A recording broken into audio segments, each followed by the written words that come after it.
Ladies and gentlemen, it's your boy back at it again. What's happening? What's good? What it do? Welcome to another edition of the Rico Report, brought to you by you know who, the Buffalo Fanatics. It's the Rico Report. Love it. Listen, I know that it's tough to tune in to these Bills shows, et cetera, et cetera, et cetera. Why? It's the offseason. Ain't nothing going on. I get it. Trust me, I'm with you. Sometimes I'm like, yo, man, how am I going to break this stuff down today? Or what segment can I get into, right? You guys already know I got the POP that I'm going to be starting off in the next week or two before free agency. So I got to kind of time that right. But welcome, folks. Welcome to another show. And the offseason is officially upon us. Why? Because the window for franchise tagging players is officially open. And there are several teams that have got tough decisions to make. One of the biggest decisions has to come, or is going to be made, or has already been made, or will be, by the Cincinnati Bengals. And the Cincinnati Bengals, my guy Jeff King, in the building. The Cincinnati Bengals have to make a decision. Now, whether they've officially made the decision, I'm not sure yet. I know that T. Higgins is or will be franchise tagged. Here's the deal. Mama Higgins ain't happy about it. Mama Higgins is out there calling the Bengals out of their name, calling them, I don't know what it was, selfish, such and such, et cetera, et cetera. Mama Higgins, it's the business. This is the part of the business that your son has to go through. And it sucks because when you perform, you want to be taken care of. You want to be compensated for your performance, or your performances. And if you don't got the money to afford me, I guess it's the best way to put it. Yo, just let me walk. Go do what you got to do. But don't franchise tag me unless you're ready to make a deal with me. And that's fine. We can do it. But don't franchise tag me and then have me play another year under the franchise tag like you did to your boy Damar, and now he's going to make you pay for it. You think they'd learn their lesson. Franchise tagging the guy, and now the price is going to go up. Jamar Chase is going to rake you guys under the coals. He's going to rake you guys hard, and as he should. Hold on a second. My man said, can't franchise tag someone until their last year. Well, I think they have the ability to franchise tag him. I believe that's what's happening right now. That's the window to do so, and they're about to do it. So it's going to be fun. The season has begun, where now people are going to start getting annoyed because nobody wants to get franchise tagged. Nobody wants to get franchise tagged. And unless you are going to get franchise tagged and you're happy to sit under the franchise tag because of the money you're about to get, but you didn't perform as great, but they don't want to let you go, so they franchise tag you. Now, a guy like T. Higgins, he's about to get the bag anywhere he goes. I know New England and New England fans were like, please let him be available.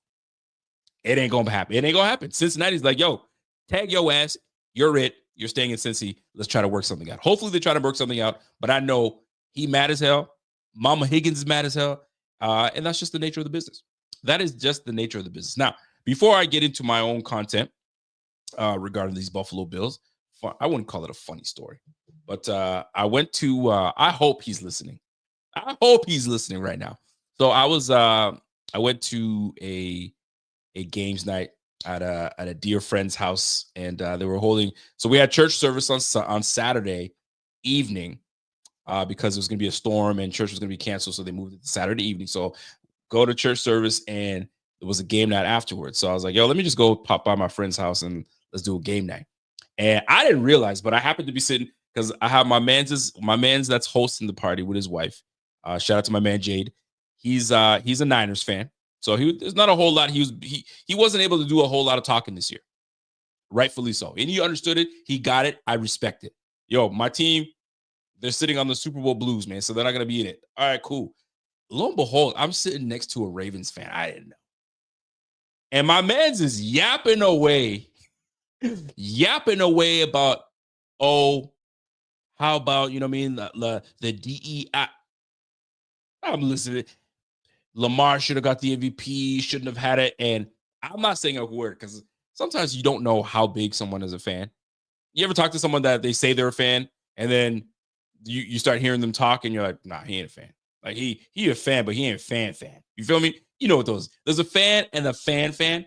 I was trying to determine if I was talking to a fan. So I let him go. And he's, oh, Josh didn't deserve it. And so I laid out my case like we've all been doing it all year long. I was like, his defense, well, who won in week 4? Bro, who cares who won in week 4? What happened in the playoffs when it really mattered? I mean, oh, but that's not regular season, bro. That's when I said, no mass. We're done. Because we can't do it. We can't sit here and you tell me I'm laying it out for my brother, right? And then my man Jade is like, yo, he does a podcast. This is what he does. I was like, you damn right, this is what I do. So don't test me. I mean, so I hope he's listening.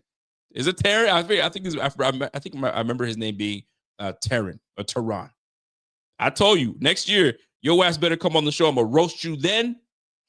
I roast you yet that time. I'll roast you again. But anyway, neither here nor there. Shout out to my mans. And I might even clip this and send that to him just so he knows. All love, though. All love. We got to go back to game night because I didn't do a very good job being in that game night. I was not playing well. Anyway, let's get into the ins and outs, the bolts of free agency. And it starts off with our team. And who is eligible? Who is eligible for, you know what I'm saying, the franchise tag? And right now, we've got a couple folks that are eligible for potential the franchise tag. Now, here's the deal. Being eligible is one thing. Being worthy to even get the tag is another. We've got a lot of eligible players that can get the tag, but ain't nobody going to get it. Let's just put it out and about. Nobody's getting the tag, so let's put it out and keep it that way. Now, who is on the list that could be a worthy candidate? I mean, some might say, let me pull up my list here. I'm not going to put it on the screen because I screenshotted it. I put all my notes in my phone. So you're looking at Amari Cooper, Rasul Douglas, Quentin Jefferson, Ty Johnson, Reggie Gilliam, Austin Johnson, Dwayne Smoot, Reed Ferguson. Damar Hamlin is eligible as well. Could get the franchise tag, but he ain't. So here's the deal. Knowing all those names that I put up there, ain't nobody worthy of it. Nobody on that list is worthy of it. Let me tell you, to even go even further, you know, let's see how good you guys are. When's the last time, and without Googling, don't Google, don't go Chat GPT, don't go Copilot. When's the last time a Bills player was franchise tagged? If you know, put it in the chat. And if you're real nice, when's the player before him that got the franchise tag? Now, you probably, if you were doing your homework, you probably, looked upon somewhere today and you probably saw the answers. If you didn't, so be it. Who is the last person that ever got franchise tagged ever? Who's the last franchise taggee, if you will? And if you know that answer, who's the one before that? I'll give you a hint. I'm not going to give you a hint. It's been a while. There's your hint. It's been a while. And I'll give the second name is going to be like, holy crap, it's been that long. And it has been. All right. Signified knows. Cordy Glenn was one of them. Cordy Glenn got it in the 2016 season, right? So we franchise tagged him just in order to make a deal. And then we ended up shipping him off anyway. So out you go. We sent him. Where did we send him again? Cincinnati. You know the drill. Because when we sent him to Cincinnati, we ended up parlaying a couple moves and shifting and moving around, and we were able to get our guy, Josh Allen. So shout out to Cordy Glenn, because him being part of the deal and moving and shaking got us Josh Allen. So the first guy is Cordy Glenn. Do you know the last time we tagged someone before Cordy Glenn? Anybody? Bueller back there? Anybody? Can you take a guess? I'll give you another hint. This person was on the defensive side of the ball. Defensive side of the ball. I can't give you another hint after that. I'll say this. It was a worthy tag. At the time, I thought, yeah, it's worthy. I like it. I mean, you don't got to go what era. It wasn't that long ago. What era? Let's Signified Nose. Knock it off, man. Signified Nose got it all. Jarris Bird.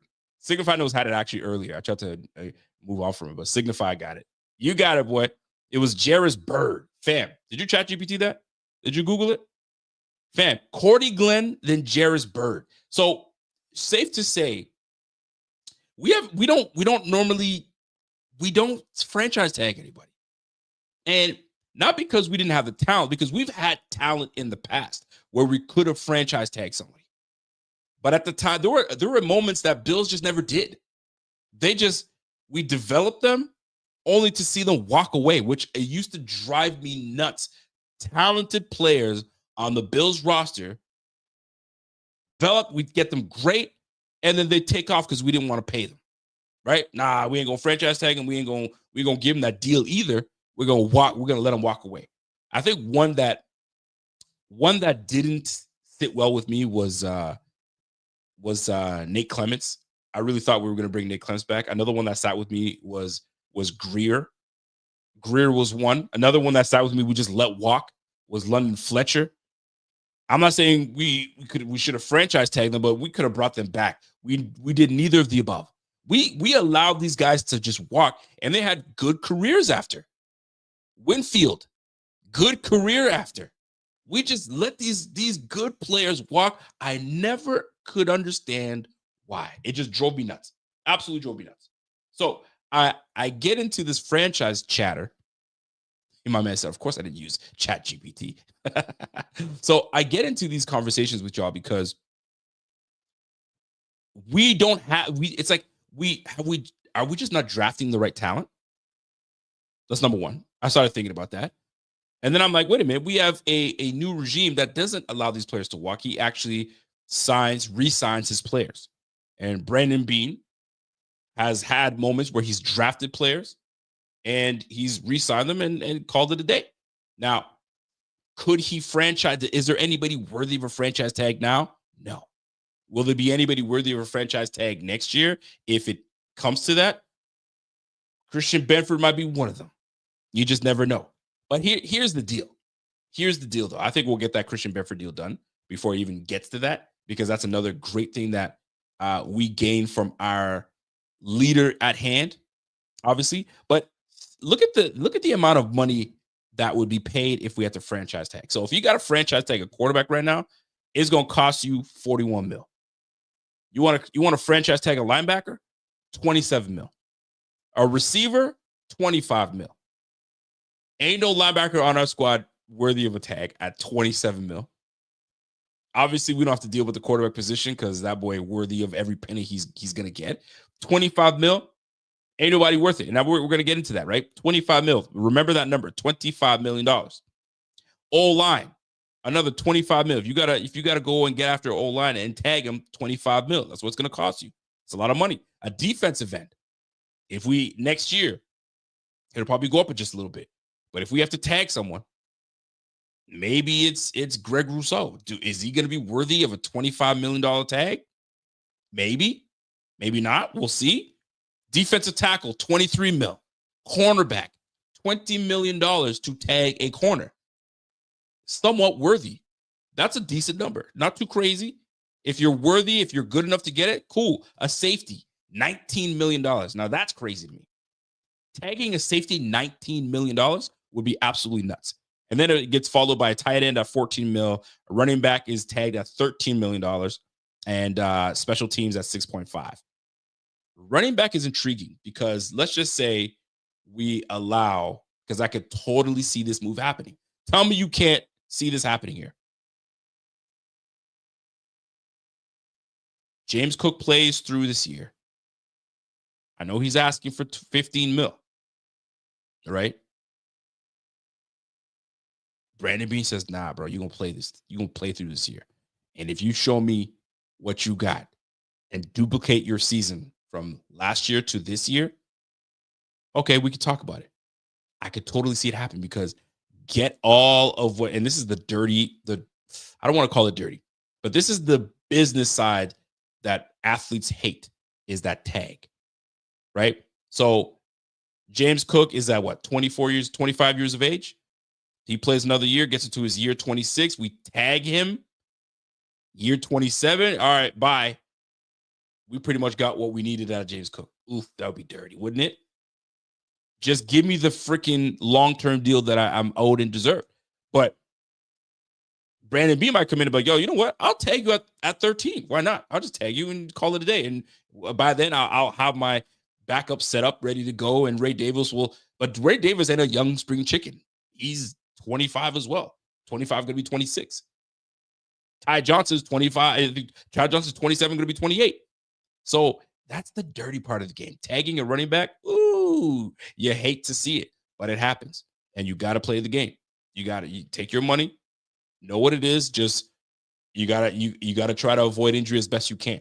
So I give you those figures to get into certain players that are they worthy of a tag, number one? And if they're not worthy of a tag, are they worthy to be brought back? And this is why I wanted to have this show. This show is going to be about certain key players that I've listed off on that list that, A, are they worthy to be brought back? And what kind of deal are we looking for? And who deserves to stay on this team? And let's build around this player and develop this player some more so we can see if we can make a run and get back to the Super Bowl. That's what it comes down to at the end of the day, right? Am I wrong? That's what it comes down to. So as we're talking, I'm going to get into a few players. I got 1, 2, 3, 4, 5. I got 5 players that are worthy candidates of being brought back to the team. Question is, do we let them walk or do we let them stay? Now, this is like an off portion of my segment of POP, but I wanted to get that out there since the franchise tag window opened up. Let's talk about it. So number 1 on my list right now is Damar Hamlin. D-Ham. What are your thoughts on D-Ham if the team decided to bring D-Ham back? The contract wouldn't be crazy. There are some pros to the situation, and there are definitely some cons to the situation. So, Damar Hamlin, worthy to bring back or not? Let me just change my thing here.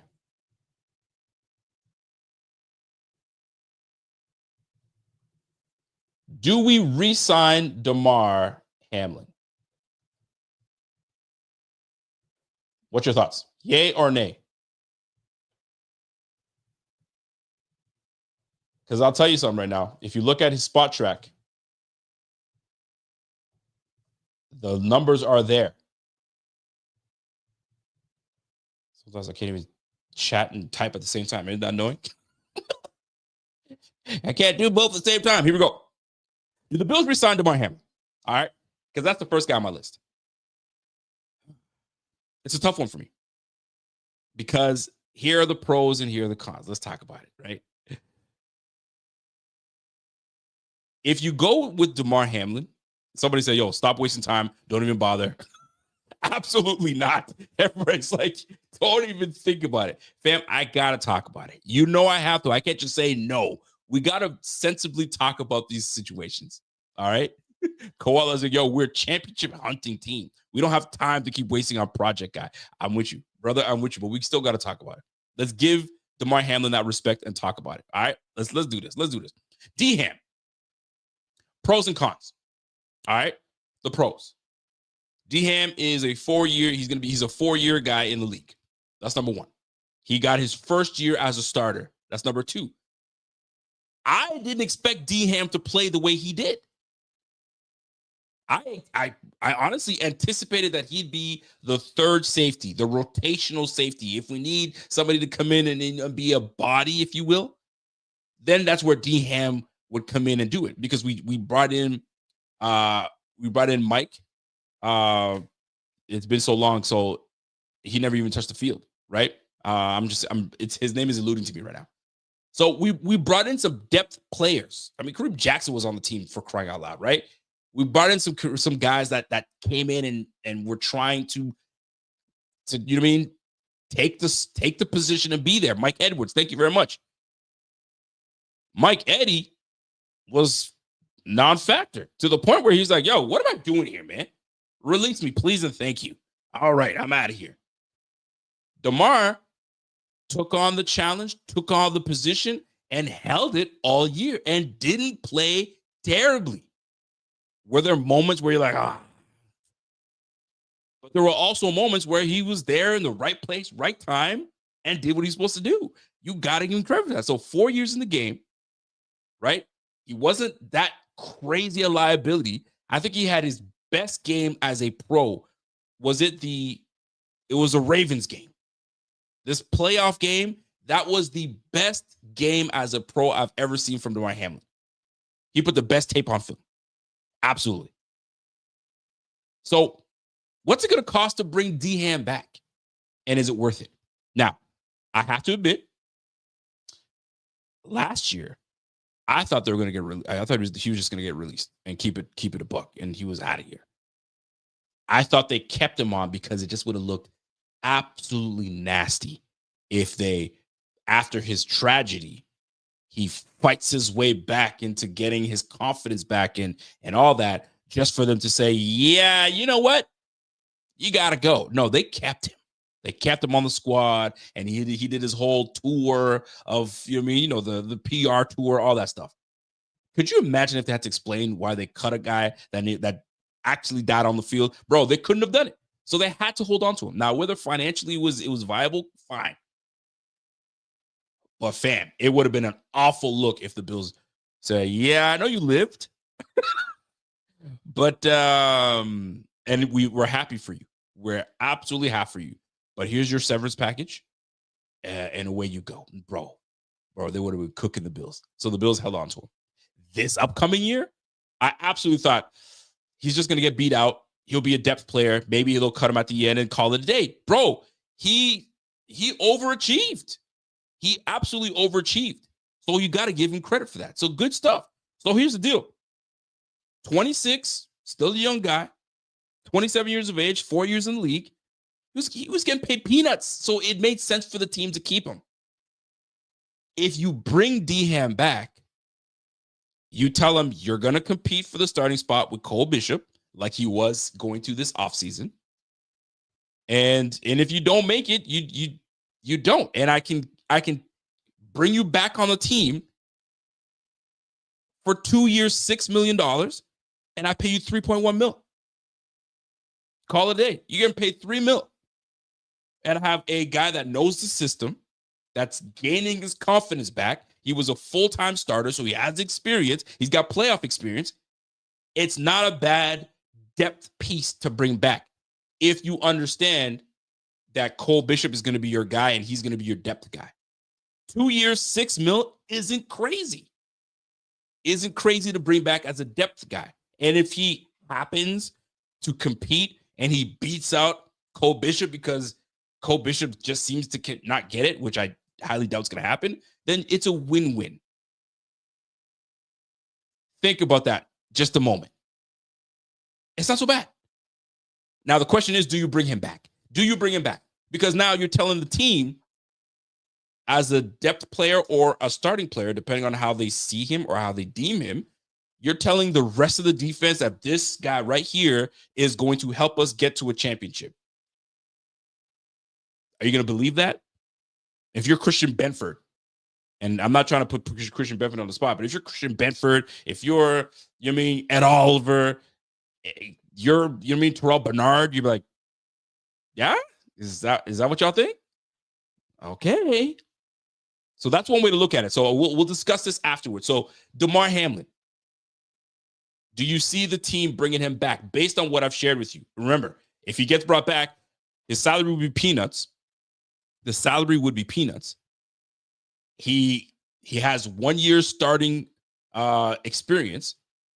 Had his best tape against a playoff team against the Ravens in the playoffs, and he was in there he was tackling, making moves. His confidence is up. Now he's not worried about if I make a tackle this way, man. Yo, he's ready to go. So, and he knows the system. At the end of the day, is he talented enough? Can he go toe-to-toe with the big-time safeties in this game?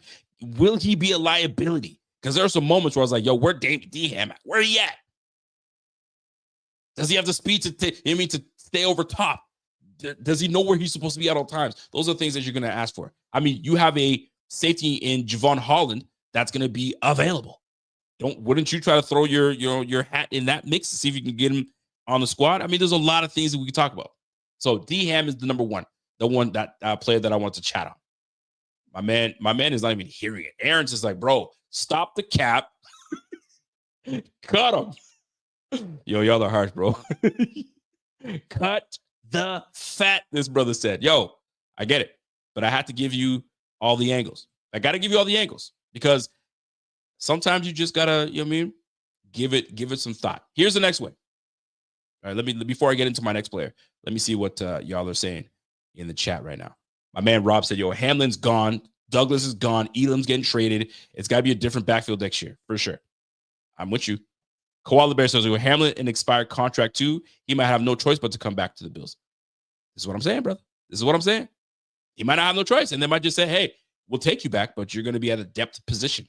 Cole Bishop is the guy we're going with. Are you okay to be the backup? Here's the deal we're going to give you. 2 years, 5.7 mil. I don't know. Think about it. That wouldn't be so bad as a depth player. And if you get into a pinch where you need him, he can come in there. He gets it. All right, let's keep it rolling. Let's keep it rolling. Yo, y'all are mean, man. Golly, give him a chance. My man, Jeff Key says, Iran is correct. The PR-ish and the compassion just ended. There's no more compassion. It's over with. Yo, we gave you the love last year. The love is done. That hourglass is flipped over. The last grain of sand has dropped. Ain't no love in this piece anymore. Damn, y'all are cold. Y'all are cold, man. All right, let's keep it rolling. Next on the list. Let me get my let me edit this piece real quick. Next on the list, I think this is one that that's gonna have people either for or against. I'm not sure. We'll see how you guys look at it. Here we go. Next on the list here, folks. Ty Johnson. Do the Bills re-sign Ty Johnson? Ty Johnson is slated to be a free agent. Here's the deal. Here's what you need to know about Ty. 27, could be 28 years old. Some might say that's the prime of your life. When you remember when you guys were 27, 28? Did you feel good? Wasn't that the prime? I'll tell you. I think I was at the prime of my physical life and all that stuff. I think 2016, I think I was probably the prime. Prime Regal was like 2016-ish, 2015-ish. You know what I mean? I was best shape. I was all right, young father doing it. You know what I mean? Still looking all right. You know what I mean? Still active, doing all that. Imagine 27, 28, bro. You're chilling. You're good. Imagine that. So Ty Johnson, 27, 20, going to be 28, 6 years in the game. So he's got the experience in the game. He knows Buffalo. He's a piece that is well used, right? He's only making 1.2 mil last year. If he decides to return or if they decide to bring him back, his market value is 2 years, 5.3 mil, making 2.7 mil a year. But here's the deal. Do you bring back your third string running back? I mean, think about it. Forget about the name. Most people look at the third string running back like, nah, I'm good. Peace. I got my top two. So what I need to pay a third string running back 5.7 mil? That's absolutely insane. No.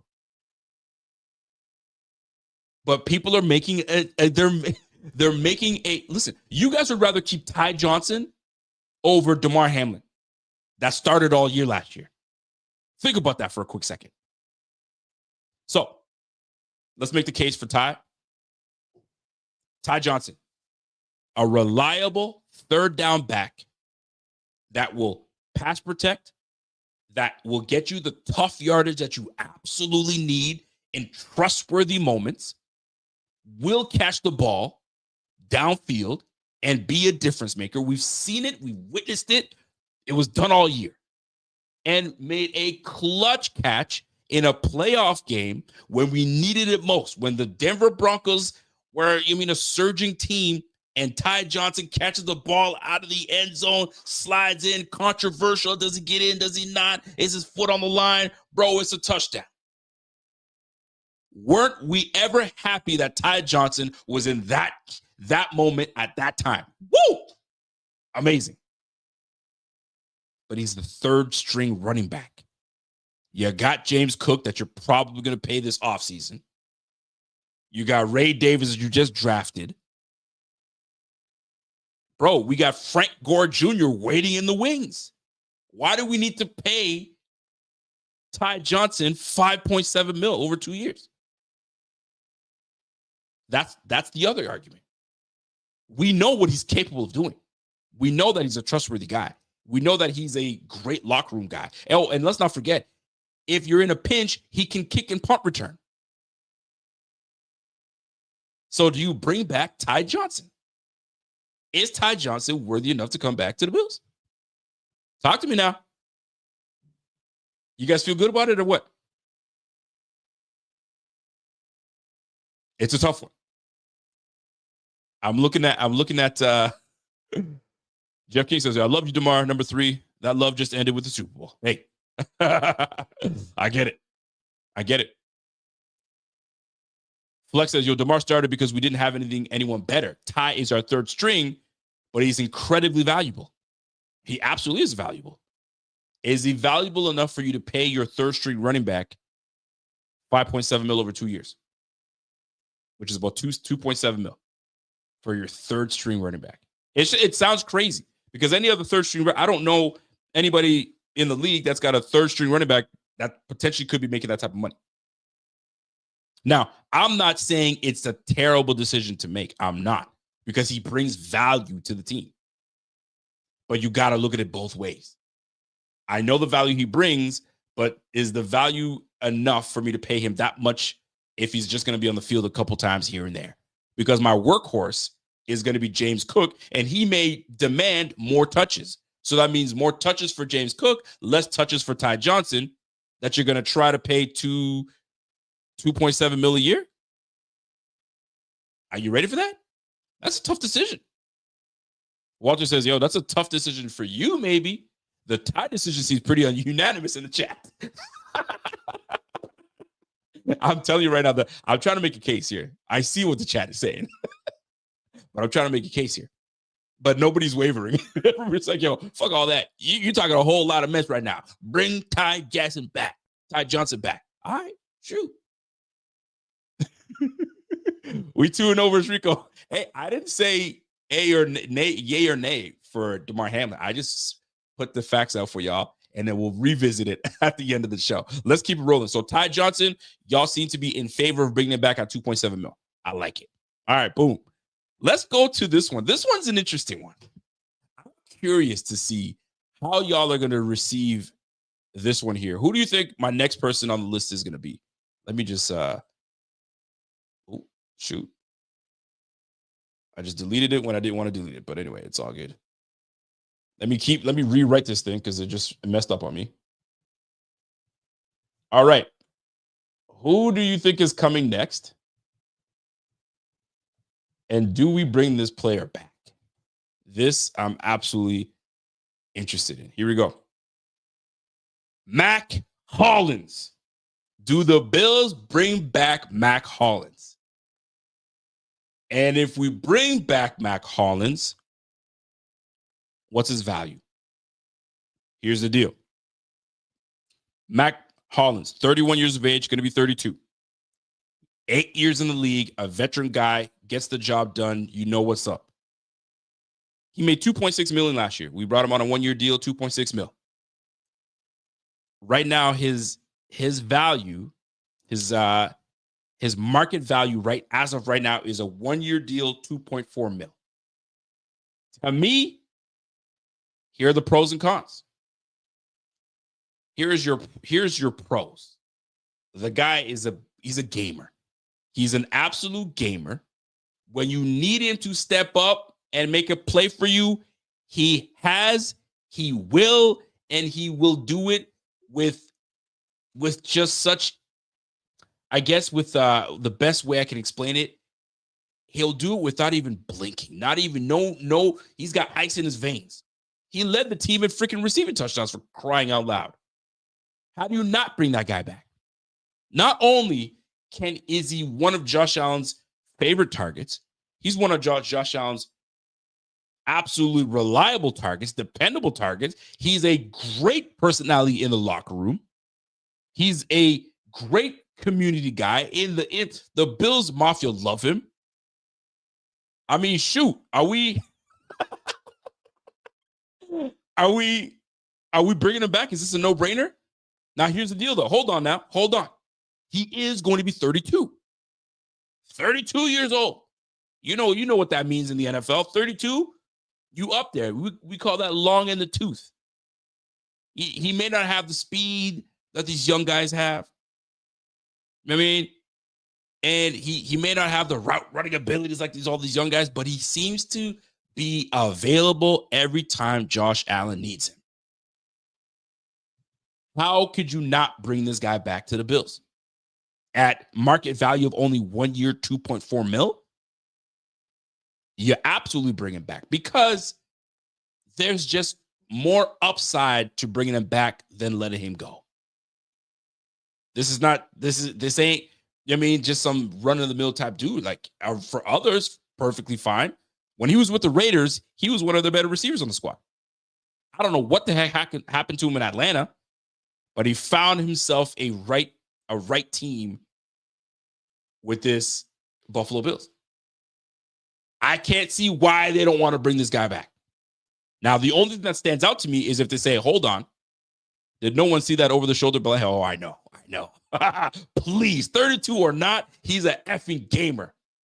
Listen, I ain't gonna hold you. Facts. 32 or not, he comes to play. And somebody in the chat says, yo, his immune system is absolutely unreal. It's facts. This brother been walking barefoot in -degree. He don't care. He walking out just like nothing. So the other side of it is, bro, he's 32. I have an ability to go and replace that player with a young guy in the draft. Why would I bring Mack Hollins back at 32 years of age? You did what I needed you to do. Now I can go and get a young guy to develop. Give more time to Keon Coleman to develop. I don't need to bring, listen, Khalil Shakir, Keon Coleman, Curtis Samuel. I already got those 3 guys. I got Dalton Kincaid. That's going to be getting a lot. I might draft another receiver. I may not need you. I can't even do that to myself. There should be no reason that Brandon Beane does not bring him back to the team. There should be no reason. I know I was trying to hold off to the end, but there should be no reason that he does not get brought back to the team. The only reason I can sit here and tell you that he doesn't get brought back is if he says, hey, I know the market value says 1 year, $2.4 million. I honestly believe I'm worth more than that. And because I feel like I'm worth more than that, my price has gone up. Well, what are we talking about here, Mack Hollins? I want to be able to retire somewhere. So instead of this 1 year deal, I'd like to spend the next 2 to 3 years in one destination, and I can call it a day when I'm 35, 36 years of age. So give me a 3-year deal similar to what Curtis Samuel got. What if he did ask for that? Instead of 24 mil, give me 3 years, 18 mil. Would you guys be accepting of that if he came back and says, hey, I want to end my career here. Whether you guys want to do a void here afterwards, if you feel I didn't do it, but I feel that I'm still capable of playing, give me a 3-year, 18 mil. So too rich. Okay. At least I know where you guys stand. So if he says, give me 2 years, 12 mil, are you guys up for that? 2-year deal, 12 mil. I'm curious because he might say, yo, just give me, I got one. If I've got one more year in me, at least make it worth my while. Give me 2 years, 8, give me 2 year 12. Damn, not even 2 year 12. Golly, y'all are harsh. Richard Ford says, yo, maybe 312. All right. 2-9, 2 years, 9 mil. Can we do that? And would you guys be okay with that? 2 years, 9 mil. Because he might come back and say, fam, 1 year, 2.5. Come on, man. Like, I'm trying to be here for a while. Make it worth my while, bro. And then my man comes back. Brandon B might say, yo, I got Tyrell Shavers ready to roll. Speed, length, I got it all. Why would I go and spend 30, on a 32-year-old? Those are things that you gotta, think about. So y'all were ready to have him back, but the minute he asked for a little bit of money, y'all like, nah, bro, we ain't doing that. They gave you the Drake hands. Nah, bro. He's giving you the Drake hands. Brandon B is like, nah, man, I can't do that. My man Savi says, you're absolutely worth 6 mil. All right, 2 years, 12 mil. 6 years, and then we'll call the second year void. Second year void. If you see that I got something, then cool. You damn right I'm baiting you guys. You guys he's throwing us softballs. Well, I gotta make it tough for you guys now. I gotta make it tough because he might come back. It's all about what the team wants. Hold on. What about what I want? The player's gonna come back and try to give us something too. 2 year 8, that might sit well with him. I could totally see something like that. 2 year 8.5, that might sit well. So either way, I think they make the deal and they bring my man back. That's the way I look at it. But we'll talk about it when we come back. Here we go. Here's one that's very interesting. I'm very interested in what you guys think about this one up here. Who do you think is next on my list? I'll tell you guys, I only had a list of 5. And then we'll move on to our next point. So next up on my list, let me fix this up real quick. Because this one, I'm curious to see how y'all will receive this one. Because this one's a bit tough. Here we go. Ready? Rasul Douglas. What do you do with Rasul Douglas? Do you bring back Rasul? Do you let him walk? What kind of deal is he looking for? Let's talk about it right now. So Rasul Douglas, we brought him back. Traded for him a couple years ago, gave up a 3rd-round pick, and when he came in balls to the wall. He was absolutely everywhere, taking the ball away. He was a turnover king, man. He was helping us get back on track because we lost Tre'Davious White. And Rasul was a breath of fresh air. He came up with a nasty little attitude, a guy that can play the zone position very well. He's known as a zone corner. You'll love to see what we had when we brought him in over the trade from the Green Bay Packers. And it was a tough one because I think he expected to stay in Green Bay for the rest of his career. So now he's in Buffalo and he's like, I wasn't sure how to take this on. They took him on with open hands and he killed it the year that he was here. Rasul Douglas comes into this year or this past year, and not that he had a awful year. It was nothing that could explain that it was an awful year, but he certainly didn't give us what he gave us the year prior. So it had me kind of unsure as to what I think the Bills will do with Rasul Douglas in that left cornerback spot, depending on where you're looking from. Christian Benford has got one side locked down. What do you do with Rasul Douglas? Well, Rasul Douglas, 30 years of age, going to be 31 this next year. He's got 8 years in the league, so he's a veteran guy. He's been around, but he's not old. He's still got some juice left. He was making $7 million a year last year. Market value right now, according to SpotRack, 3 years, 35 mil, which should put him in that $11.9 million a year bracket. So I go to my fellow Bills Mafia. Do you bring back Rasul Douglas, yay or nay? Now let's talk about the pros and let's talk about the cons.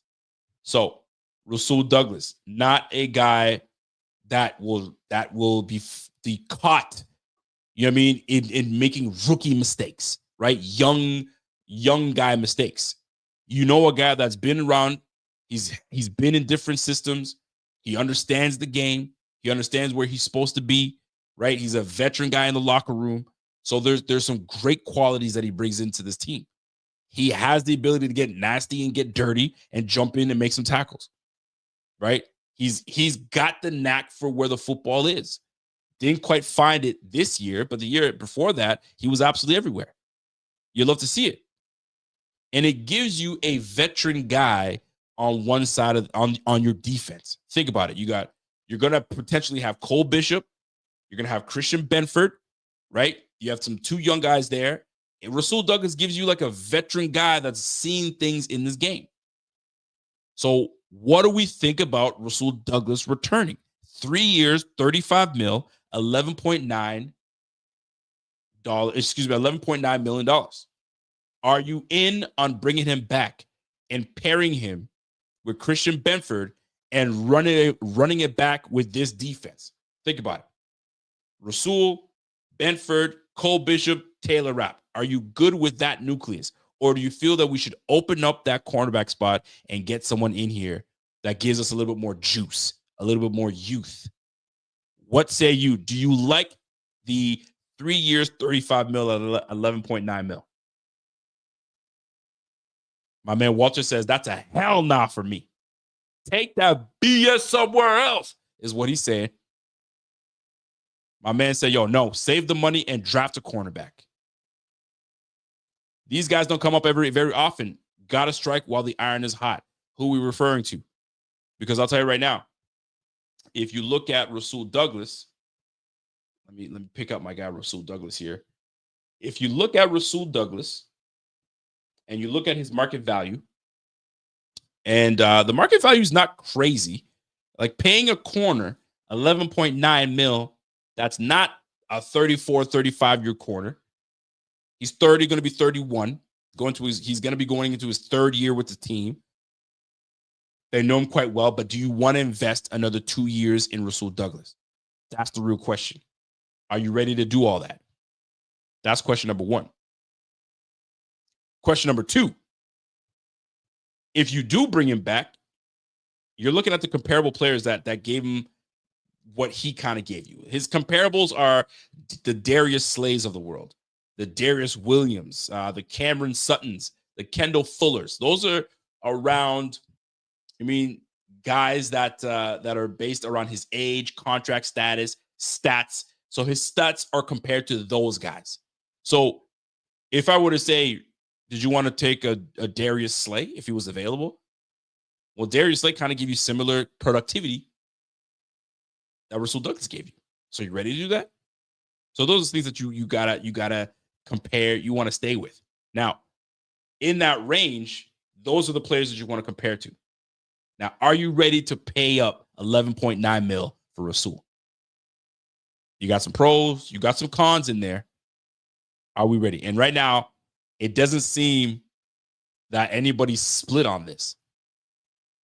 My man Koala says, I'd offer Rasul 1 more year, not 2. But he may not want that. You got to think about it. He's still got enough juice that he will be, looked at by other teams. So the question becomes, are you ready to dance? Let's dance. Yo, Buffalo, are we trying to work something out? Because Brandon Beane said it. He's not trying to spend money. So him not trying to spend money, this might be right up his alley. I told you I'm not trying to spend money. So I'm going to keep the guys that I have. I'll talk to my defensive coordinator. Did you like what Rasul gave you this year? Are you big on that? Were you okay with it? Do you feel you can get another level out of him? All right, then we're going to keep him. But if Coach McDermott and Babbage are talking about, nah, bro, he ain't it. He ain't it. Then we talk about a different ballgame here. So Rasul Douglas, 3 years, 35 mil is what they're saying. Spot Track is saying that he potentially could net a 3-year deal, 35 mil, paying him about 11.9 mil. We'll round it up to 12 mil a year. For these top corners getting 20 plus, at 12 mil, you can get him. maybe that's not a bad idea. Y'all let me know. Slick Cook says, yo, I'm not giving Douglas another game in Buffalo uniform. You out of here, bro. I ain't giving you not another game. All right. So that's Rasul Douglas. Y'all beat it up in the comments. Let me know what you think. And then we're going to get into the last one. Last one on the list for me. And this one's a big one. I'm curious to see how y'all feel about this one. And ladies and gentlemen, Amari Cooper. Amari Cooper. Amari Cooper. Do you bring back Amari Cooper? Think about it now. Think about it. We traded for Amari Cooper. He's a 5-time Pro Bowler. And it wasn't like he was a 5-time Pro Bowler like 3 years ago. He was a Pro Bowler last year. So what do you do with Coop? Do you keep him? Do you move on from him? Let's talk about it. Pros and cons. Let's go to the pros, right? Let's be positive. When we brought him to Buffalo, we desperately needed somebody that could A, get separation, and B, distract the defense. Meaning, and I don't mean that in a disrespectful manner. Distract the defense as in, okay, they have Amari Cooper, so we have to, game plan for him as well. We can't just look at this receiving core and be like, man, F that guy, yo, just focus on that guy right here. Putting him on the team forced defenses to just not just focus on that guy. And what it ended up doing was ticking up the offense a tad. It actually got the offense to put up 2-3 more points per game. It gave other guys big-time opportunities. Keon Coleman got a chance to learn from Amari Cooper. I mean, for heck's sake, Amari Cooper, first game in, doesn't even know the plays, gets on the field, gets a head nod from Keon. Keon's like, yo, this is what you got to do without even saying any words. You know what I mean? And boom, there's a touchdown. So how do you not want to bring a guy like that back to the team? You see how favorably he spoke about Buffalo. What a gem of an individual. He just wanted to be part of a winning program. He hasn't been. He was with the Raiders. He was with the Dallas Cowboys. You know what I'm saying? He went to Cleveland. Like, yo, I just want to be around a winner. A winner. I want to be around a winning quarterback. Bro, I'll play my part. If I don't get the football, but we're winning, bro, let's keep it rolling. And he was accepting of it. Now, was he just saying that just, to be media friendly? Or did he actually mean it? And if he meant it, are you ready to come back and try to get things cracking again? So that's the one thing I look at. And if you've heard me say this before, and I'm going to say it again, I refuse to believe that Amari Cooper all of a sudden don't have it no more. I can't. I won't sit there and believe that stuff. So 30 years of age, about to turn 31. Let me see how old he is. He is officially 30. He's going to be 31. He's turning 31 in June 18th. So he's going to be 31. We'll call him 31 right now. So 31 years of age. He's going into year 10. He's going into year 11 because he just finished year 10. Going to year 11. He was making about $20 million a year last year, obviously off the trade. Now you bring him back to this team, according to Spot Rack, it'll only cost you 2 years, $28 million. $28.4 million. That's costing you $14 million a year. Do you see how much these boys are getting paid out there? And you get 2 years out of Amari Cooper, around Keon Coleman, around Curtis Samuel, around Dalton Kincaid, around James Cook. At 28.4 mil over 2 years at 14.2, how do you not bring him back? And when I look at what Spotrac is telling me in terms of comparable players, statistically and all that, you got Mike Evans on the type of contract that he could gain, Tyler Lockett, Brandon Cooks, Stephon Diggs, right?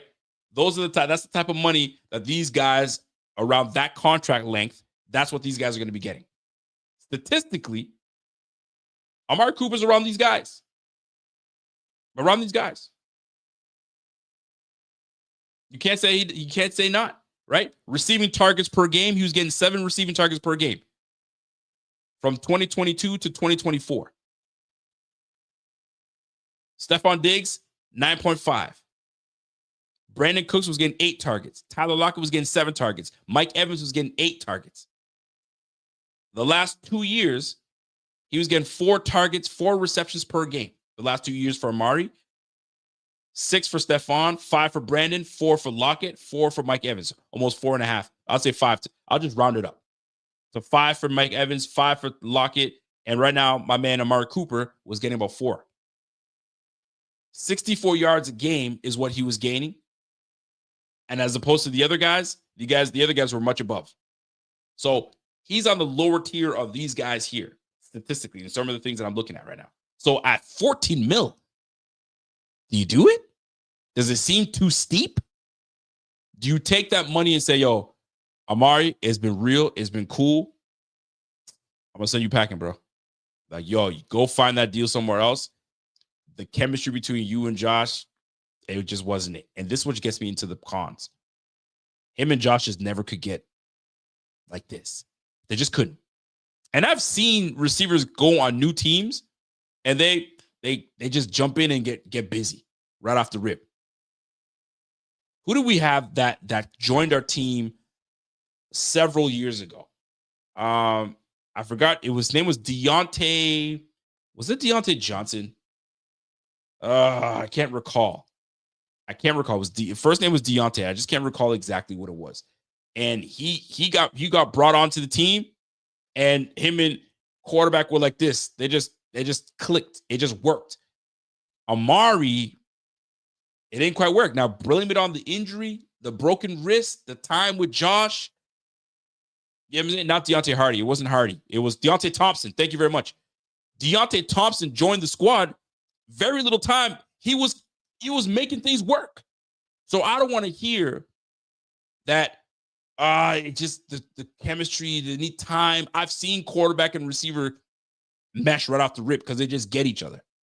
So what was it between Josh and Amari? That can't be ignored. You can't pay someone 14 mil for him and Josh not to be like this. It's got to work. So 14 mil seems super low for the caliber of receiver that Amari is. And I would chalk up last year as one of those weird years. But how do you know that it's going to change? Does it remain the same? Walter says, yo, I'm not hearing any injury excuses for Cooper because we aren't hearing for Coleman. We aren't hearing for Coleman, who was better despite missing more games. Listen, I get what you're saying. I personally am not one to sit here and his wrist and that, because he never made a big deal out of it. He just took his time off, did what needed to be done, and away we go. So I say all this. By the way, Jeff King says, listen, was that by design or circumstance, Rico? Coop is a gentleman, plays the game for the love of the game, not to mention he came in midseason. You're right. This is why I'm in the camp of bringing him back. I just can't come to the notion that he just can't play. I just can't. You just came from a team, Cleveland, that was every other quarterback was throwing you the football. And you were still able to cook and do what you do. So what was it between you and Josh? Maybe you just need a whole offseason together to get it right. And I could totally see something like that happening. You saw when Josh Allen, the Bills acquired Stephon Diggs, they had a whole offseason to click, to understand what they wanted to do with one another, and they were cooking from 2020 to 2024. Boy, them boys were unstoppable. Just saying. So what do we do with Amari Cooper? Y'all let me know. Beat it up in the comments. Bring him back. Is 2 years, 14 mil just the right deal? Or do you guys feel that's just way too much? Y'all talk to me. Lose with me. He's like, nah, bro, I'm with you, bro. He's too good for that. You're not going to sit here and just, sit here and try to disrespect Amari Cooper like he's some bum. He certainly is not. And I'm not going to allow that to happen. So here's where I'm at, folks. Let's run it back before I get out of here. Damar Hamlin. I'm going to give the old Gladiator. When Gladiator wanted to, decide in the movies, when they wanted to decide, whether you're going to make it or you're not going to make it, thumbs up or thumbs down is what we're going to do. We're going to sit like this and we do this. So Damar Hamlin. I thought about this one. This one was a tricky one for me. Why? Because I felt like if you bring it back as a depth player, you got something. If you're bringing it back as a starter, I don't know. My man Walter says, so let me get this straight, Rico. We consider Diggs washed after a slow second half under new OC, despite 3 elite seasons prior, but I'm giving Cooper the benefit of the doubt. Well, hold on now. Oh, chill. First of all, I'll speak for myself. I never called Diggs washed at all. I know Diggs can play. I know, did he slow down a little bit? Maybe. But washed? No, sir. Will not. Now, as for Cooper, but giving Cooper the benefit of the doubt, you have to give him the benefit of the doubt. How could you not? He came in halfway through the freaking season. How do you not give him the benefit of the doubt? Diggs has had ample time with Josh. Yes, he got a new OC, but you know your quarterback. You and your quarterback got to be in one accord. So I'm not going to sit here and compare the two because it's hard to compare the two. I just met you, Joshua. You know what I mean? Give me an offseason with you. Let's work with each other. Let's talk. You know what I want. I know what you want. You know where I want. You know where I want to be. I know where you want me to be. Let's work it out. We'll get there. And we'll move. And if I'm not open, I ain't open. But I'm certainly not going to force it. So I'm not trying to compare the two players in terms of personality, but you got to give him a little grace because he did get brought onto the team halfway through the season, then broke his damn wrist or did whatever the hell to his wrist. I mean, shoot, not much time with your quarterback. And we're in the mode of trying to speed things up so we can get this thing going. So try to hurry up and try to get this thing. Maybe, he said it. I'm a cerebral guy. I'm a very cerebral guy. I can get these things. It's just a matter of chemistry between the two. So you got to give them the benefit of the doubt that they can get it down this offseason. At 14 mil, I think I'd be willing to give that a chance. So let's talk about it. Oh, okay, my bad, Walter. I see you, Walter. He said, I'm not saying you, Rico. I'm speaking for the Bills' perspective. I hear you. I do hear you. But I kind of give you a general idea as well for why folks would give Cooper a bit of a grace period. You feel me? So anyway. Yeah, Jeff King. So you're a fool, Jeff King. So here we go. Let's go. Damar Hamlin. Are we bringing Damar Hamlin? Y'all give me the thumbs up in the chat right now. Damar Hamlin. Or down? Are we bringing Damar Hamlin back? However you guys want to see it and look at it. If you're going to put your thumbs up, maybe put on depth player or just don't even bring him back whatsoever. For me, if I'm bringing anybody back, because I know that this team doesn't have money, earlier today, I was ready. I said this because I had a Bleacher Report show and I said thumbs down. I kind of talked myself into thinking maybe as a depth player and he's cheap, you can bring him back. But then I look at the talent, and I feel that we can get much better talent in free agency or in the draft. So I'm sticking to it. Heck no, I ain't bringing that brother back. And you know what? You persevered in Buffalo. You got your confidence back. You'll always have a place in people's hearts in Buffalo, especially those that were at the game or you've met in person. And nah, bro, you got to go. That thumbs down is coming from me, bro. And no disrespect. It's just, I feel like you're probably better off to get your bearings elsewhere. Now, it wouldn't shock me if they brought him back as a depth piece at cheap. It definitely wouldn't. But if it were my choice to say, do I bring him back or do I not? Nah, bro, because I prefer Cam Lewis at safety, to be honest with you. I would take Cam Lewis at safety before Damar Hamlin. Is that crazy? Because that's what I would do.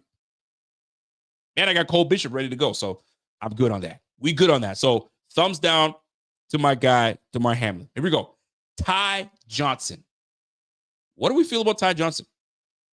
Are we bringing Ty Johnson back based on what we talked about? Third string running back. Market value looks at 2.2 years, 5.3. Maybe he comes back and says, bro, I want to be here longer, long term. Buffalo's like, nah, bro, you're a third string running back. What you think? Oh, I got someone with me. Abby's with me when it comes to Damar Hamlin. We'll see. We'll see. Somebody said Damar Hamlin's not a hitter. Oh, that's Ja. You know what's funny? Damar Hamlin, if you go look back at his college tape, he was considered a hitter, like a hard-hitting safety when he played at Pitt. Crazy to believe that. But go back and look. He's known as a hard-hitting safety. Anyway, I digress. Here we go. Sandman says, I'm with you, man. But that damn cap space, man, that cap space is what's killing us right now. So, Ty Johnson, what do you guys got? I got a lot of thumbs up. Thumbs up for Ty. All right. Ty Johnson, thumbs up. Woo, everybody's feeling Ty Johnson. Not even thinking about it. Ty Johnson, back with the squad. Too Crispy says, yo, Ty had an underwhelming finish, but he was great most of the season. I'd keep him at the 3 spot if he's here for it. The question is, at $5.7 million, almost $6 million, 5.3, I'm putting money on him. 5.3, 2.7 mil, isn't that a lot? Isn't that steep for a third string running back? Keep this in mind. If James Cook will be retained and re-signed to a big deal, you would assume that he's going to get majority of the touches, if not more touches. I can't see the touches remaining the same, especially if we're going to pay James Cook the money that he believes he deserves. So then you got Ray Davis in the hook that's going to be going to his second year, that's going to be looking to build his career and be that guy that can pass protect, pretty much be everything that Ty Johnson is in the third string position. Here's the difference. They like Ty Johnson for his special teams ability. They like Ty Johnson for his ability to get out there and catch passes on third down as a third down back, to get out there and pass protect. And he's a trustworthy guy. Do you bring him back?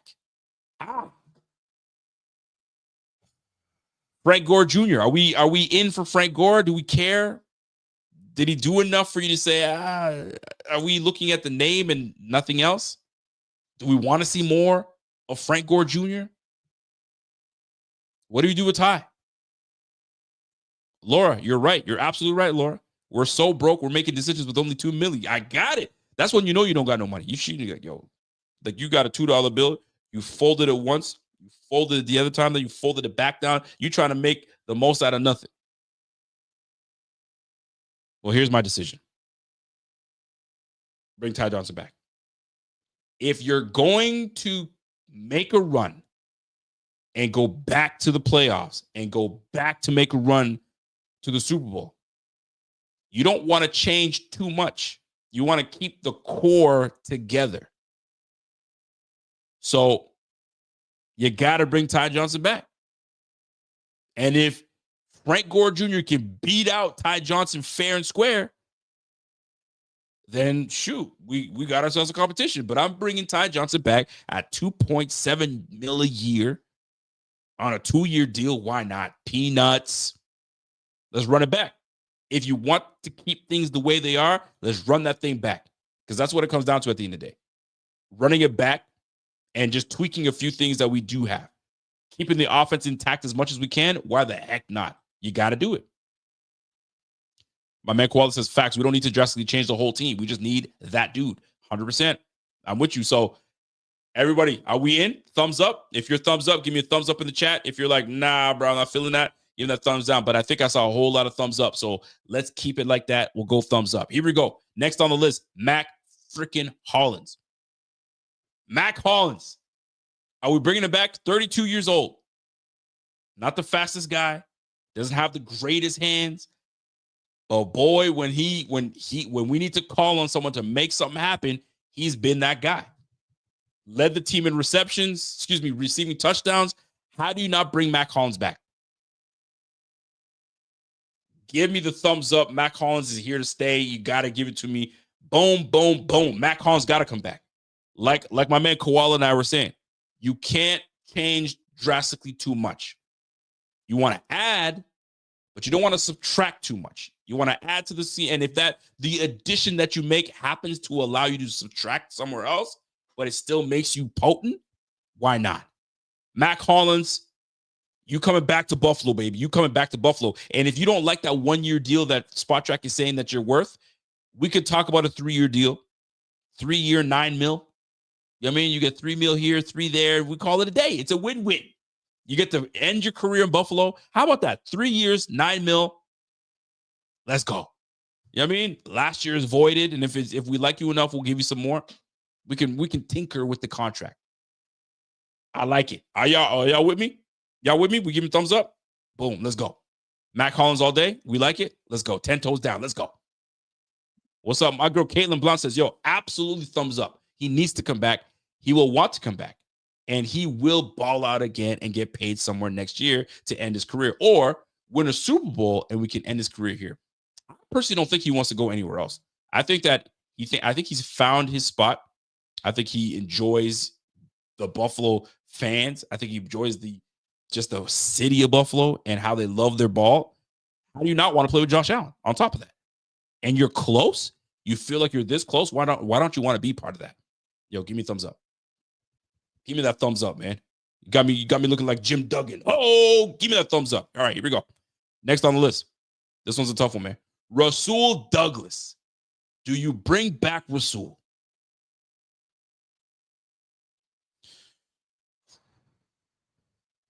Do you bring back Rasul? He's going to be 31. Veteran in the game. He was making $7 million a year last year. The Spot Track is saying he's going to make around 11.9 to 12 mil. That's a pretty decent contract to bring back a 31-year-old. Veteran guy, understands it, is hungry, wants to make it happen. He saw how close we can be. Rasul Douglas, yay or nay? Yay or nay? And if he is your backup, how much are you willing to pay your backup? You trying to pay your backup a 3-year, $35 million deal? And then you got to tell him, if we bring you back, we're not bringing you back as a starter, or we're bringing you back to compete. If you compete and you win, then it's a whole different ballgame. But then you got to give him that contract. What will the contract reflect? Is it a reflection of me being a starter? Or is it a reflection of I got to compete? This one's a tough one. My man Bullish says, yo, Rasul is a day one starter easily. I don't know what we're even talking about, he says. You got to bring that brother back. Cole Schaefer says, I want Rasul. I just don't know for the price tag and exposure. This is one of the hardest ones for me. But got to go thumbs up. Hey, okay, this one's a little mixed. I see that this one's mixed. My man, Too Kidry said, Douglas looks like a third string these days. Too Crispy ain't liking him. Richard Force says 47, been hurt twice since becoming a Bill. I'm good with that Benford to pay with that Benford. Well, Benford's a whole different ballgame. Benford, he's gonna get his. Trust me. My man said this is a Madden franchise decision that you have to get right. You do have to get this right. This one's a tough one. This one is an absolute tough one. Do you bring him back? Caitlin Blunt says he's going to be too expensive. It sucks, but we'll have to go cheaper and we'll probably be less talented. But it's business. I don't see them paying him. He's going to be vulnerable with the injuries. That's a great point because he started to get a little more nicked up. He got nicked up at the end of the season, his first year with us. He's got nicked up a little bit this year. And it's just, I don't know. I'm not sure. I have it stuck in my head when the Baltimore game, when Derrick Henry hit that 87-yard touchdown and Rasul Douglas was right there and he decided to make a business decision. I still remember that to this day. It's vivid. And I was like, get that guy out of here. But I remember the first year that he came to the Bills, I was like, bro, I love this guy. This guy's around the football. Man, get this guy a contract extension. Good thing I'm not GM. Good thing I'm not the GM. Slick Crook says, yo, no interceptions for Douglas last year when our defense was tops in the league at creating turnovers. But sometimes you don't have to get turnovers, bro. Look, Darrelle Revis wasn't a guy that had a whole lot of interceptions in his career because he was locking stuff down. He didn't want people throwing his way. Now, I'm not saying Rasul Douglas is Darrelle Revis, not at all. But sometimes if you in the right place, right time, and you take away what the quarterback's looking at, I mean, who knows? But it does concern me in a zone defense where we were tied for third with 32 takeaways, 16 interceptions. I don't even know if any of them went to him. So I don't know, folks. So I guess we're let me see what the chat is saying. Walter says, I don't know how people can watch our defense get cooked in the passing game and want all the same starters. No to Douglas. Walter is like, no, what don't y'all get? This defense has been killing us in the playoffs. We allow way too many points. We allow quarterbacks to willy-nilly pass all over us. No. What do you not understand? I get him. Star Baby says, yo, damn, he gone. He gone. Real Kings, we broke as a joke right now, so we may have no choice but to bring that brother back. Richard's like, I don't care what y'all saying, thumbs down. All right. I see a lot more. I see it split, to be honest with you, because I'm looking at the chat, reading the chat, scrolling as much as I can and trying to respect doing the show. But I see there's more thumbs down. I mean, listen, this is what I'm seeing. I'm seeing a lot of this, right? Depends on negotiating cost. Forget about the negotiating cost. At this point, forget about the negotiating cost, because I can tell you an absolutely stupid number, or I can tell you he'll accept a 3-year, $6 million deal. Do you bring him back? You'll be like, sure, but as a backup. He's going to be like, no, but I want to be a starter. Then you're like, then no, then go. So if money's not the issue, even if I would have told you it was going to be like a 3-year, $1 million deal, something stupid, you guys would probably still say, no, probably not. I don't think so. You guys would justify not bringing him in there. Had I said he wants to make a 6-year, $60 million deal, you'd be like, get the heck out of here. Of course you would. So whether it's a cheap deal or not, you guys don't want him here. Or do you? I don't think he's prepared to be a backup. I think he still feels he's starter material in this game, and I truly believe he is as well. So here's how I had it in my Bleach Report, and I'm going to keep it the way it was. And if you guys haven't decided to follow me on Bleach Report, go ahead and follow me on Bleach Report. They've revamped the whole app. So if you followed me before, you didn't before, after that, go ahead and follow me again, Rico_BF_. Let's go. Here's how I look at it. I'm ready to have another corner next to Benford. I just feel it's necessary. I just feel that we just need a little bit of youth at that position. I feel we need a little bit more speed at that position. And I think that we can find that in free agency, or we can definitely find that in this draft. And if we got the picks, we absolutely have the picks. We got 10 picks this season. So we're going to find ourselves a corner. I mean, heck, we've got one of the best developing coaches in the game at developing the defensive backfield. You got Babbage and you got McDermott. You have Benford, that was a 6th round draft pick from Villanova, doing what he's doing right now. We found a gem in him. We had Jackson, that is now with Carolina, that we developed. He was a 7th round draft pick. I mean, shoot, what more do you want? Didn't we have that brother that went to the Pittsburgh Steelers? I mean, he was doing quite well. Late round.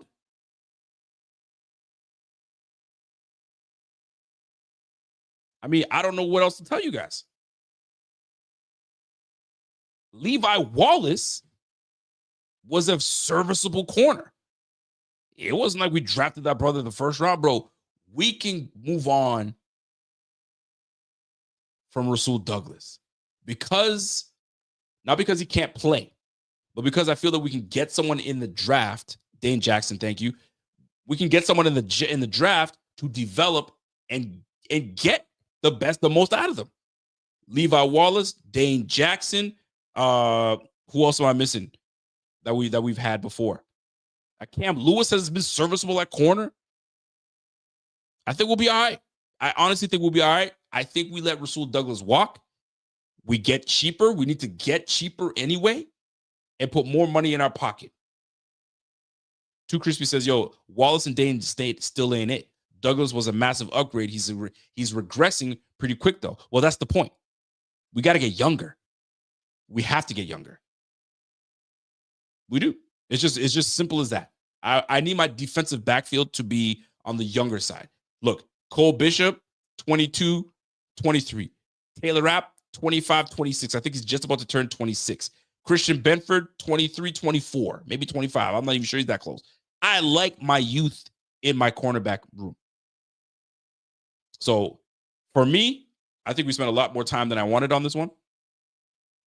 Rasul Douglas. Pains me because I like Rasul, but it pains me. Yeah, gotta go. You gotta go. So you gotta go, bro. And you can take Kyrie Elam with you. You can take Kyrie Elam with you because that brother was a bust. My man Babbage and McDermott can't develop Elam either.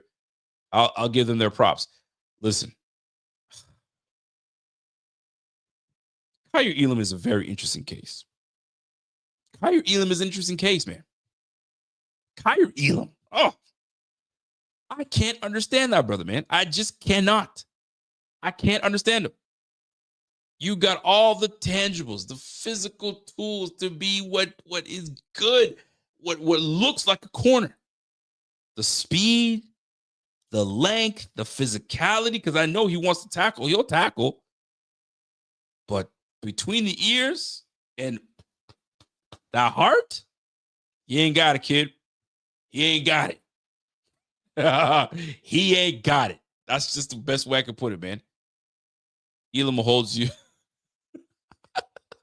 Elam holds, so you know he's going with him. Yo, he's definitely going with him. Yo, wait for me. Wait for me. Let me throw that flag at your ass before you get out of here, just for good measure. Just for good measure, so you know what's up. It's tough. It's tough. So, Rasul Douglas, you got to go. Peace. You got to go, Rasul. You out of here, bro. You got to hold and take your homie with you. Take that young buck with you, Kyrie Elam. Y'all can go do whatever you got to do and do what your business. Kyrie will be washing. Listen, Kyrie will be washing cars soon or in the CFL. I'll tell you this though. If you guys ever watched CFL, I know some of you guys in here have watched CFL. There are some dogs in the CFL. There's some dogs in the CFL. Kyrie, if Kyrie were to go that, Kyrie would get owned in CFL because there's motion. Slots motion. You can motion all you want in the CFL. So he'd be like, what? Everybody's moving? What? Let me dip 35 yards instead. Bro, y'all don't want to play with me in the CFL. CFL is a different game, man. It's fast. It's fast. But anyway, last but not least, Amari Cooper. Are we bringing back Amari Cooper? Yay or nay? Thumbs up or thumbs down? Here it is. The offense moves the football when he's on the field. You have to pay attention to Amari Cooper. Amari Cooper was banged up, didn't get a whole lot of time with Josh Allen, didn't get a lot of time with finding his place amongst the team. He was out there just getting conditioned. Conditioning is what he was doing. You bring him back on a cheap 2-year, $28 million deal, paying him $14 million a year for a 5-time Pro Bowler that was on the top 100 list last year at number 70. You absolutely bring him back. You got to. If Spot Track is correct with that market value, how do you not? How do you not? So for me, give me that thumbs up. Not only am I bringing him back, I could totally see Josh and him really get together. Because when Josh likes you as a person and he F's you and he really, look what he's done for the career of Stephon Diggs. Stephon Diggs was already a dog to begin with, but he elevated Stephon Diggs. right? You look at Dawson Knox. Dawson Knox is a great athlete, but Josh Allen made him made him for who he is right now because he likes him. He messes with you. Look at Mack Hollins. Josh Allen loves Mack Hollins. Mack Hollins leads the team in reception touchdowns. Bro, if these two can form a friendship, they don't got to play Call of Duty because, truth be told, Amari Cooper don't look like he plays no PlayStation. He looks like he's an Atari guy. With that close crop haircut, he's got the 1995 haircut. Like, he's an Atari guy, maybe Nintendo 64. He's got an old soul. He's got an old soul. He wants to play Zelda. You feel me? So, like, he might not be up with it. And I could be talking so much ish right now, and he's probably all up with the new stuff. But he don't look like he rocks with, you know what I mean? He's an old soul. Like, he's got a record player that he lifts up, touches the little thing on there, the little needle, and plays his records and just sits down with a cigar, a little cognac, a little scotch, and he's good to go. That's what Amari Cooper gives me. And he and Josh can hang out and listen to Frank Sinatra together. I did it my way. Well, both of y'all got to find a way to do it together. Bring Coop back to Buffalo. Like I said, you don't got to change a whole lot. On this offense seems to have everything rolling. If you get those two going, Bob's your uncle. Coop is class, man. That boy's a classy dude. Classy dude. I'd bring it back. And then on top of that, you got 10 picks. You bring another rookie receiver in that mix. And now you got yourself something. You got yourself something. Here we go. So I'm bringing Coop back to Buffalo. Give me Coop back to Bills. Walter says, yo, so we'll be paying Cooper $12 million offseason where he played under 50% of the snaps and receiver 4 in production. And we're questioning a 25-year-old Cook playing 40% snaps. Come on, man. Hell no. Damn. Walter is not having it. So, Walter, it seems as though you're more of a, I don't think anybody, I mean, there were people questioning James Cook. Facts. I was questioning James Cook. Eventually, I ended up saying it's about keeping the group together. And if you can keep the group together, you don't change a whole lot. You know what you get out of James Cook. But you're betting on Josh and Coop coming together and making it happen alongside, obviously, Khalil Shakir, Dalton Kincaid, et cetera, et cetera, et cetera. How do you not? And for 14 mil, is there a receiver in this upcoming draft? And that's another thing you got to look at. Is there a receiver in this upcoming draft that will be available to us at pick 30 that can give you the same Amari Cooper veteran ability? I mean, what he knows in this league, how he can get around, and how he knows how to play. And if there's a receiver in this draft class that's legit, because I haven't put my cap on and dove into free agency like that. But I'm pretty sure if you were to throw Amari Cooper into that draft pool of players, he's up there. So why not get him for 2 years, 14 mil? That ain't nothing. That ain't nothing. Anyway, and that, ladies and gentlemen, is my show. By the way, I'm just saying, if we're questioning production against Dallas for $1 for Cook, why aren't we doing it for everyone else? Well, we should. We absolutely should. I know what you're saying, brother. I know what you're saying. I love how you challenged you, brother. I love it. And by the way, Jeff King says, Cook ain't going anywhere, and neither is Coop. Trust me. And by the way, thumbs up for Coop. I'm bringing him back to Bills. I'm bringing him back. I got to bring him back. I've got to bring him back. Caleb Blount says, Allen doesn't win MVP without Cooper. Oh, he took the number one corner game after game, and that allows other guys to eat. He's unselfish, but boy, do I wish he was just a little hungrier. Listen, hopefully this offseason, that's what happens to him. You know what I'm saying? Hopefully this offseason, he go, all right, I'm healthy. I'm good. I'm going to condition myself a little bit more. I was in Cleveland, so I didn't really care. So I was just kind of going with the motions. Now that I'm with a championship type team, shoot, let me get my act together. Let me try to make some things happen. So, Kaylin, you're on it, girl. You're on it. So, folks, if you enjoyed this show, smash that like. If you haven't subscribed to the channel for whatever reason, do me a favor. Subscribe to the channel. We're trying to grow this channel as much as we can. And I know that you appreciate the content that my man Zbot and I bring to the table alongside Pierre. It's going to continue. It's going to be a little slower, but we're going to try to bring everything we can to you as we go. The POP is going to be starting soon, so you guys already know what time it is. Is this player part of the process, or is he part of the problem?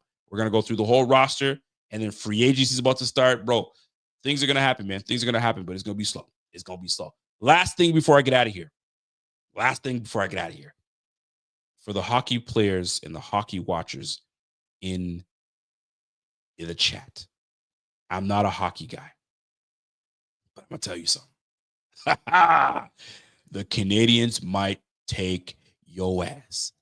Listen, y'all got us the first game, but we're going to get our lick back. I'll tell you right now, when I heard, and I had to go rewatch it, in the first 9 seconds, there were 3 fights happening. Woo! That shit had me hyped. So I'm about to watch this thing, and I'm about to watch my Canadians whoop that tail from the UST. You got to. And I love my American friends. I love y'all. But y'all need to get your asses beat. Y'all were walking around like you know what I mean, you're that D. And then Sweden says, nah, hold on a second. The Swedes were like, nah, bro, chill out.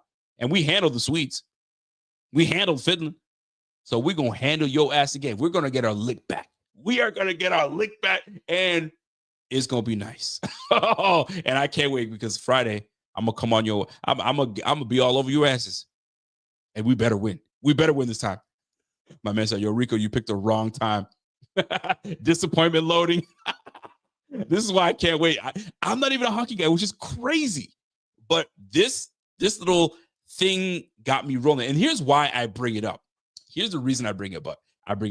Because I got to give respect to hockey players.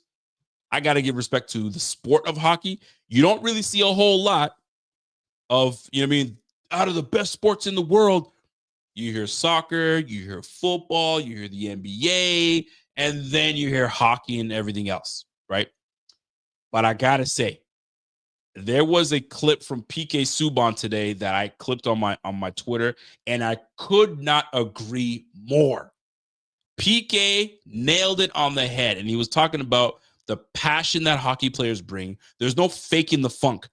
There's absolutely no faking the funk. And you get in there, you bust your ass, and that's what it is. There's no alley-oop here and I'll run here. No, they're skating on the ice, and if you ain't got it, go ahead and move on. I love the format of, you mean the Four Nations Cup. You gotta love that. And then it got me thinking about the NBA, because the NBA, what a disappointment it was this weekend. I was in and out watching it, but it was an utter disappointment. Utter disappointment. It was terrible.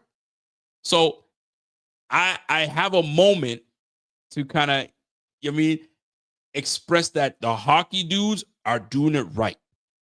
And if you want to get these guys to really buy in, do what the freaking hockey cats are doing. Do a version of Four Nations Cup, but you do US versus world. Get your all-star Americans and your all-star, all-star freaking Euro players or world players. Let these boys go out. I guarantee you're going to see these boys playing hard, man. Luka, you know what I'm saying? And whether Joel Embiid wants to, claim, I don't know what the heck this brother wants to claim, but you got the Euro guys going up against the Americans, bro. I would absolutely love it. The NBA has been a disappointment. No disrespect to Mack McClung. Good, that boy can dunk. But what the hell was that? That whole weekend was sus. You got Wemby throwing the ball at the hoop and just not caring, bro. People pay money to come see this stuff, and you messing up with the whole thing. So then it got me thinking, what would the NFL and the Pro Bowl, I know it has been the same, now they're doing touch football and stuff like that. If they were to bring, and I probably know they're never going to bring it back, but how dope would it be to, if you want to excite and get the Pro Bowl back up and running? You always hear about guys always repping their alma mater. So I don't know college ball like that, but if you had the Big Ten, I'm making stuff up here, the Big Ten and Big 12 players in the NFL that came from any of these schools that are part of that, you guys are on this squad, and you got, I don't know, SEC and I don't know, freaking Pac-12. I'm making something like that, right? On this squad, right? Try to mix some up somehow to find something to get the fans back into it. Because at the end of the day, you're ruining it for the fans. You're ruining it for the fans, man. Give the fans something to really watch and say, bro, that was the best. We saw the best of the best that's in it. And if you're a basketball watcher, the only guy that could really kind of set the tone and bring it back up again would be Ant-Man. He would definitely, he don't care about nothing. I'm not your friend. I'm here to kill you. And maybe Wemby, maybe, if he understands that what he did was some garbage, get your act together, and then we roll with it.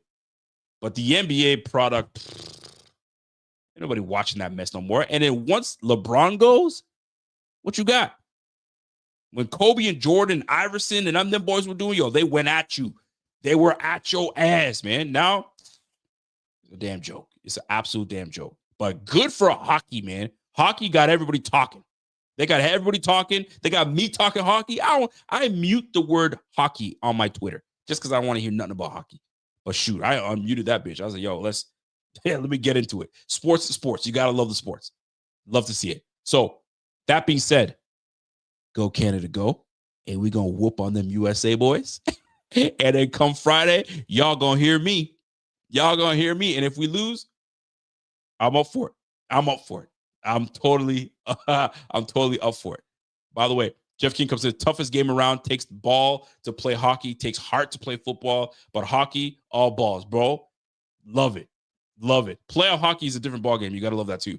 By the way, Caitlin comes in, she goes, I love Zebot, but boy, do I miss Rico and chat going back and forth like this. Sometimes you got to tell Zebot to chill for a second, breathe, see what the chat has to say. Bro, you're so right. Zebot, sometimes he gets so into his thing, his craft, that he's in the zone. You love it because you're captivated by what my guy Zebot is saying. But sometimes, yeah, he can breathe. He can breathe a little bit. Check the chat, see what they're saying, and then we go from there. You know what I mean? But he always comes back to get the chat afterwards. But sometimes in the moment, you got to catch that and see what's going on. But Kaylin, we always appreciate constructive criticism because we're not perfect, man. We gotta get better at all this, man. We gotta get better, and that's what it comes down to. It's accountability. Take accountability, get better, and make the product better. Just like we're asking these NFL, NBA guys to make the product better. As a podcaster, we got to make it more interactive, and that way you can chat with us and you can get it rolling. I don't mind getting roasted. Sometimes I get roasted in the chat, and I'll fess up to it. I fight back though. I definitely fight back. But anyway, love it, Kaylin. It's the passion. You know what it is. You know what it is, girl. We appreciate you. Appreciate you very much so, by the way. And I appreciate every one of y'all. So that being said, I appreciate you guys for tuning in to another show. And if you guys enjoyed it, you guys already know what to do. Smash it, share it, do all that good stuff. And let's grow this channel to 30K. Free agency is just around the corner. Who do we bring? We're going to be talking about that. Free agency from quarterback to running back. Do we need to bring anybody at the running back? The offense, I'll be honest with you, there's not a whole lot to talk about on the offense. There might be a free agent receiver that we could bring in rather than signing Amari Cooper. That's where we have to figure it out. Brandon Beane's in the position. Does he sign guys now and just wait to see if something comes out in free agency? Or does he let some of these players walk like Rasul Douglas and obviously Amari Cooper and then just let everything play out the way they're supposed to? You run the risk. You run the risk of letting these players walk, and now the talent pool isn't as great. The beautiful thing about this is Buffalo is a desired destination to play. It used to be Buffalo, you go there to die. It's facts. It used to go there to Buffalo because, you know what I mean, it was a last little contract that I can get. I mean, and I'll go over there. T.O. knew he wasn't going to win in Buffalo, but we were willing to pay T.O., and T.O. came. It used to be that kind of destination with those ugly-ass uniforms. That ain't the case anymore. This is a winning franchise. So players ain't looking at Buffalo to come and get a paycheck and go. Now, we looking to get a paycheck and win. The only questionable, contract that I would say that Brandon Beane has signed was two guys. It was Trent Murphy. I couldn't believe that signing. I'm till this day, I was like, bro, why'd you do that? You're wasting money with that guy. Anyway, that's just me. And Von Miller was a little questionable. Von Miller's contract was definitely a little questionable. But we'll see. We might be able to bring him back, or we might not. We'll see. We'll see how that all plays out. Anyway, Caitlin Blount says, hey, we appreciate you. Smash our life for these guys. It's the offseason. It'll be tougher for these guys to get views. Girl, you know it. So make sure everyone hits that button and do it, or else, or she's gonna come after your ass. I'll tell you this though. I'll be real with you. Sometimes it's not about the views, for real though. I'm not gonna cap to you. Sometimes I need to get some things off and we need to talk about it. If I had 30 people watching with me, it is what it is. We just talking football. And then we know how it is. It's the offseason. But I appreciate you nonetheless. So that being said, my black ass needs to get out of here. So we'll do this again on Friday. I will say this though. I do have some news to share. My grandmother passed. She's 105. So she just recently passed. So your boy's a little broken a little bit. But I will say this though. So there will be a week that I might be a little off. Meaning I won't be potting because I'll be out of town and handling stuff with the fam. So if next week you might not see me, the week after it'll be a little off a little bit, trying to get my bearings back into it. But yo, listen, man, 105 is no small feat. That's a rich age, the blessing altogether. So it'll be good to go and spend time with the family. So if you don't see me next week, it's because I'm handling stuff with the fam and all that good stuff. But until next time, folks, you guys have a great one. And we will catch you guys on the flip side. It's your boy Rico. It's the Buffalo Fanatics. And we'll catch you on the flip. Peace.